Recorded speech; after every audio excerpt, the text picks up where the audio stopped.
School board, I quit. I quit your policies, I quit your trainings, and I quit being a cog in a machine that tells me to push highly politicized agendas on our most vulnerable constituents, the children. I will find employment elsewhere. I encourage all parents and staff in this county to flood the private schools. Well, the fight against critical race theory in Loudoun County, Virginia continues. Fifth grade teacher Laura Morris there tearfully quitting her job after accusing the Loudoun County School Board of forcing radical ideologies on her and her students.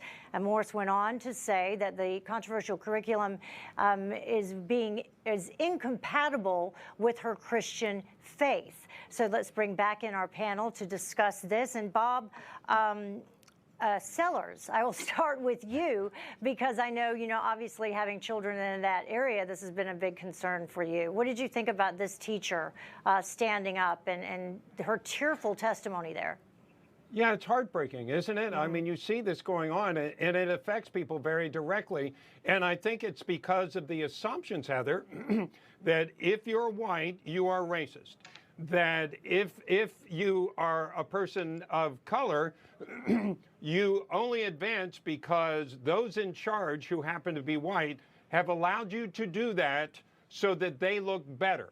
This is part of the things that they're teaching. Now, I'm reducing it perhaps too far to make it simple so people understand. But there's a basic, and I'll defer to Derrick if he wants to comment on it. I don't want to interrupt, Heather. You're driving the segment, but I want to just say that people are getting very affected by this because they don't agree with the premises that you start with. Yeah, Derrick, basically, if you're white, you're an oppressor, and if you are black, you are oppressed.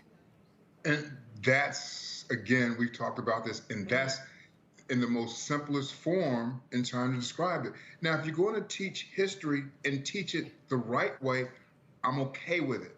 But when you start again looking at me as I'm oppressed all the time, and the only way I got up was because you let me. No, I don't want to hear that. And I've got a lot of friends, guys, you know what? They don't want to hear it either. And so I applaud this young lady for standing up for what she believes in. I heard her passion, and I appreciate that so much. I just wish some others will join her.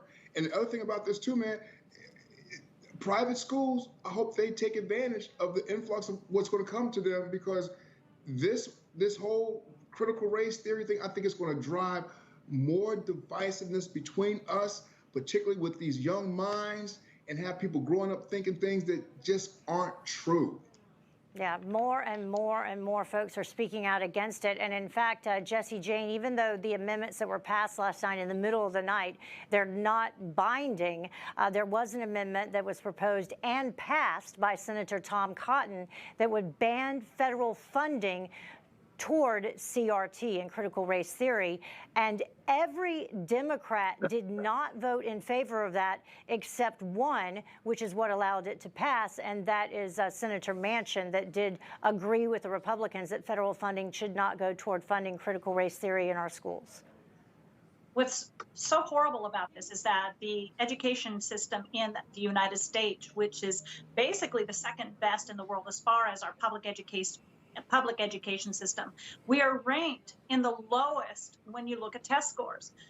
In 2018, Business Insider did a survey and found that we were 38th in the world in math, and we were 24th in the world in science. I dare to say after COVID and all the restrictions that were put on students, we've probably only gotten worse. Now, if we are failing in math and science, that means we have to export more and more jobs. We have to have our engineers and our science and everything exported from India and China, where we are getting a large population of very sophisticated mathematicians and scientists now, but we are degrading our own workforce when our own public education is failing, literally failing the very people that we claim to be assisting. The middle class, the low income, and minority students are the ones that suffer the most under this, while those that can afford to go to charter schools and private schools are going to benefit. And you cannot sustain your population in that manner.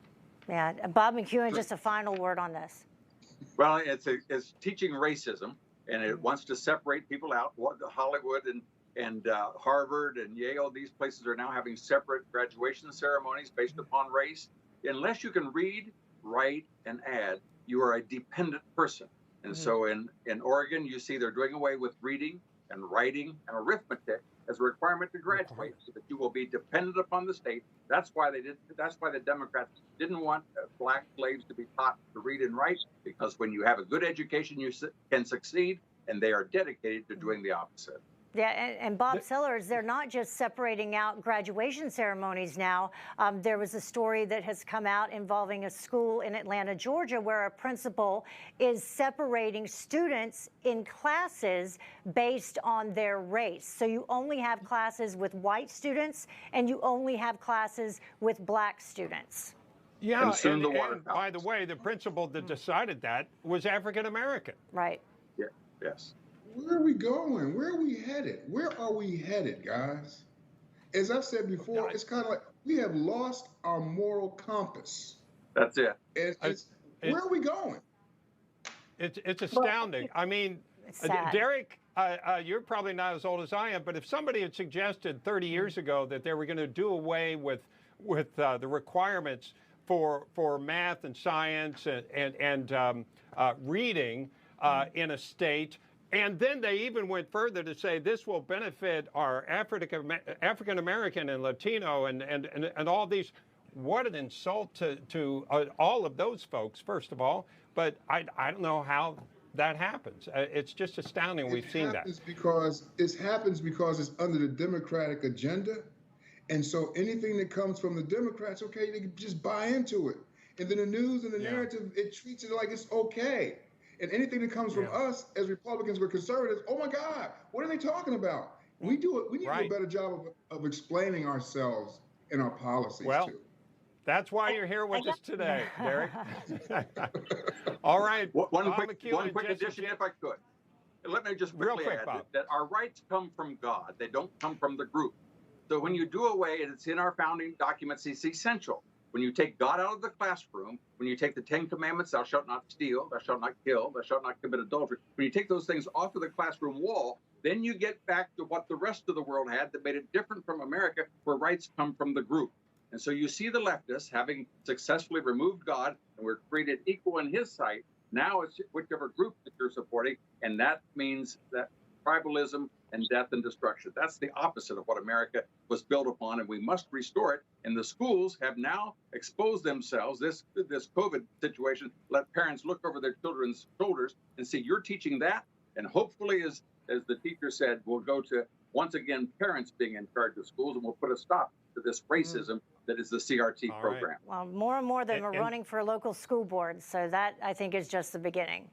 Excellent. Endowed by our Creator by certain unalienable rights. Bob McEwen, Jesse Jane Duff, and Derrick Hollie, thank you.